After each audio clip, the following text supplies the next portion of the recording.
Okay, last night I installed the latest software update. We've got 2023.30.0 and hop in and it says, let's see what's new. Okay, current system 2023.30.0. Okay, the big update really is this one-touch garage door opener.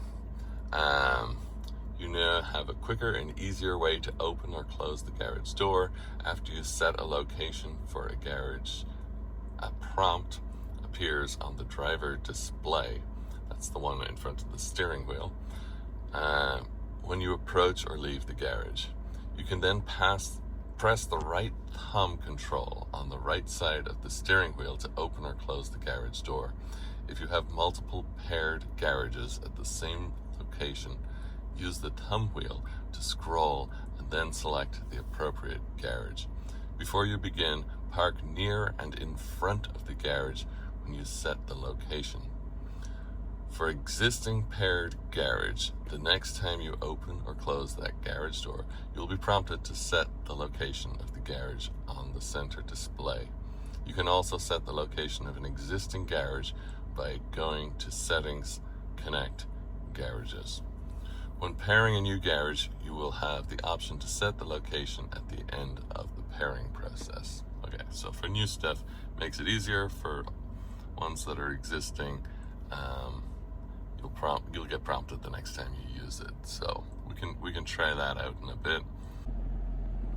Okay, I'm outside. I'm in front of the garage door, and there's nothing different on the driver display. But it says we'll be prompted the first time we go to use it. So let's see. Right door. Okay. Here we go. To use location to receive automatic garage prompts for home right door. Access your garage with one press with prompts that appear as you approach or leave its location.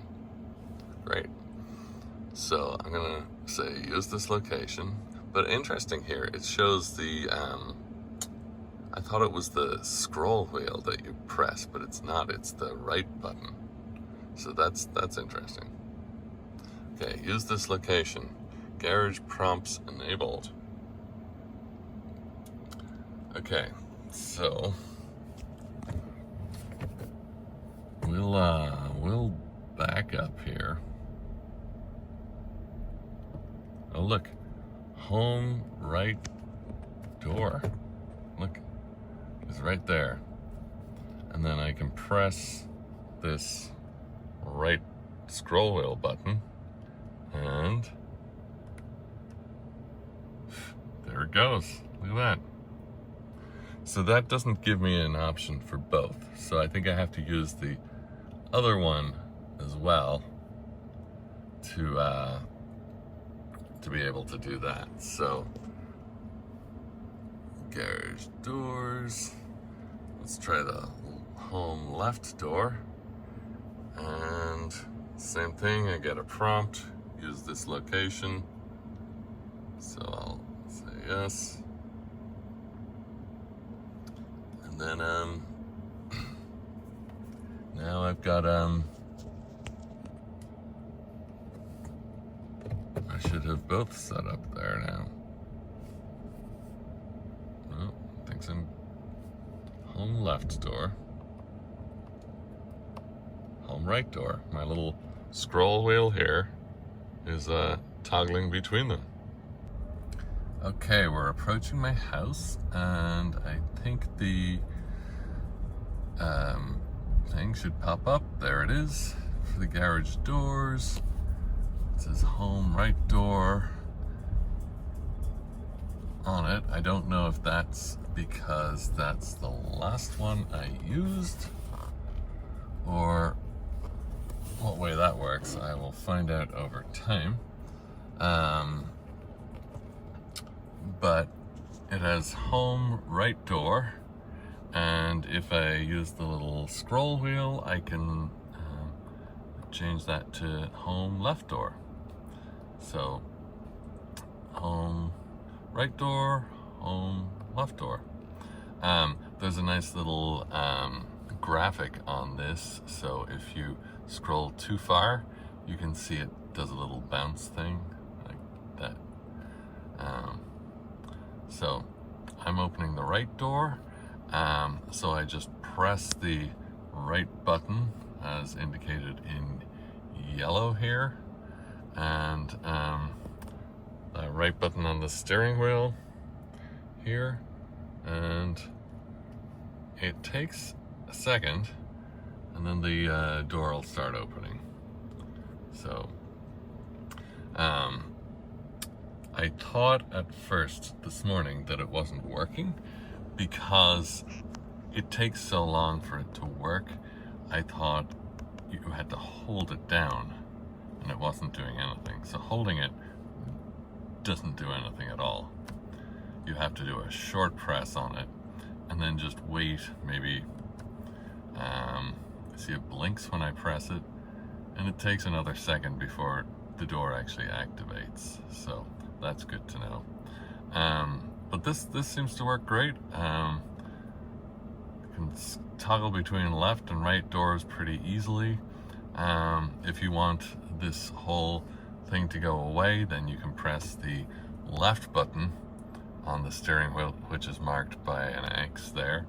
And if you do that, the whole box just goes away like that. One nice thing about this garage door update is you don't have to use the one-touch opener. You still have this up here that you've used before, and it works just the same as it did. So if you're more comfortable with that, you can use that.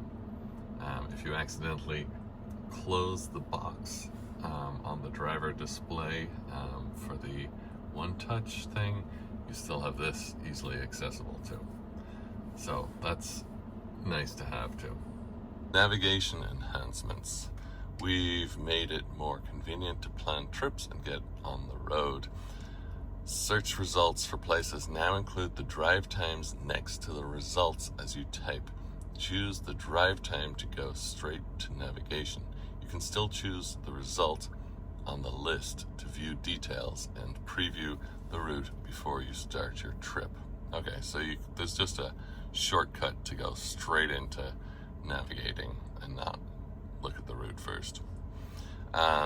Charging stops that are part of your trip now appear with pins that show the planned charging time and charger speed. The faster the speed, the greater the number of lightning bolt icons. Tap the charger pin in the view details about the charger network availability and speed. Okay, that's kind of like they look on the map when you're not navigating. They're also putting those either 1, 2, or 3 lightning bolts on them in the navigation too. When you arrive at a charging stop that is part of your trip, you can see the target charge level under the arrival message. This tells you how much you're supposed to charge during the stop. Okay, so that sounds pretty handy. Another cool improvement with the navigation in this update is when you're searching for something, let's say I search for food nearby, it gives you a quick access button. These times here on the side bring you directly to the navigation instead of bringing you to the route first. If you want to do it the way the old navigation did it and go to the route and then hit start, you can actually still tap the name of the place here and it gives you the navigation, and then you can hit start to do that.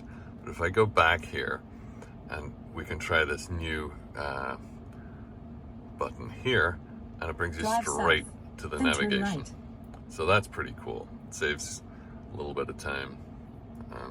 a little bit of trying to fiddle around and press more things when you're trying to drive. So that's I think really useful.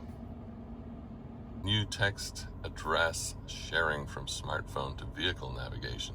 You can now share text addresses from your smartphone to your vehicle navigation, including addresses in text, emails, calendars, notes, and other apps. On your smartphone, for any address in text that you can highlight or long press, choose Share, then choose the Rivian mobile app to send it to your Rivian navigation. Share option is also supported for Apple Maps, Google Maps, and Yelp, which I think they did all those before. I have an address open in a web page. If I hold it down, I can click Share and then Send to your Rivian, and it should pop right over and go to the navigation.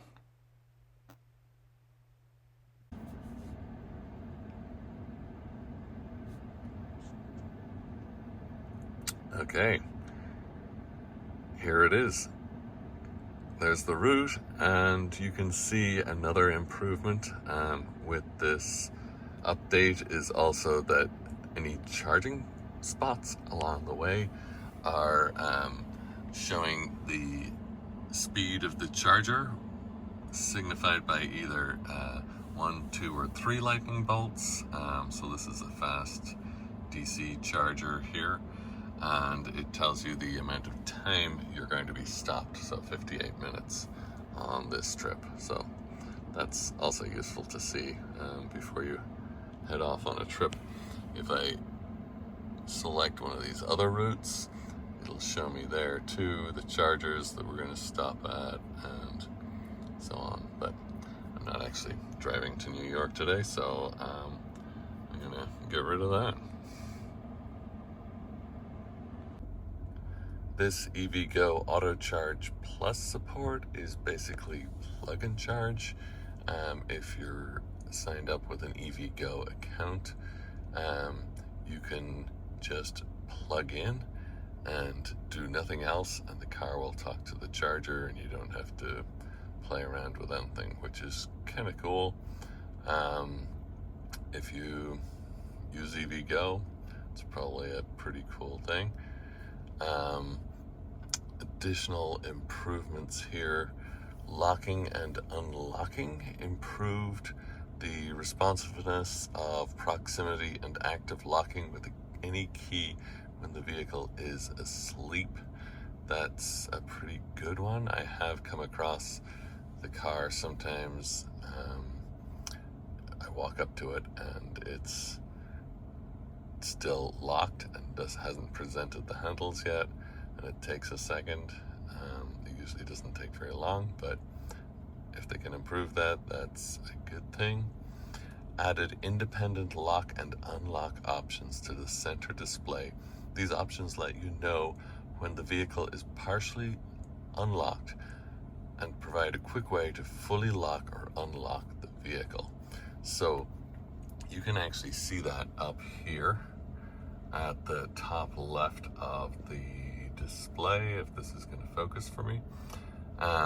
It's got a lock and unlock function there beside the driver profile, so I can lock the car or unlock the car just like that. So that's pretty handy having that right there. DC fast charging improved fast charging speeds by up to 2.5 minutes at high battery temperatures, thanks to Kyle Connor, out of spec for your videos. So Kyle gets a good shout out there. Go check out of spec reviews. He's done a lot about charging on Rivians and other vehicles too. Reduced battery cooling noise during DC fast charging at high battery temperatures. It can get noisy at times, never really bothered me.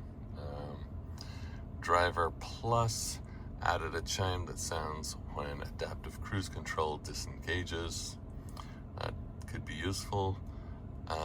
Just to let you know, added a message that appears on the driver display before the vehicle reaches the maximum speed allowed for highway assist and disengages highway assist. So that's another warning before it does anything crazy. I think that speed is 85 miles per hour.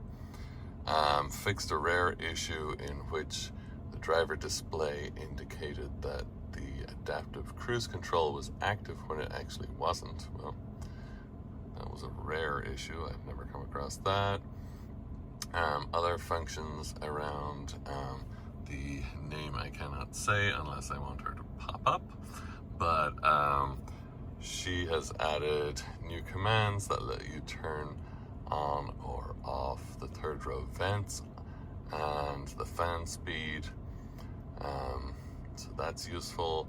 Fixed a rare issue in which she, who cannot be named, acknowledged but didn't play a requested Amazon Music podcast.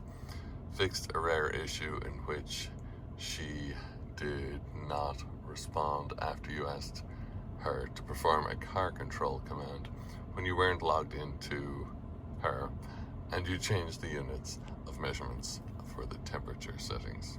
Okay, more rare issues.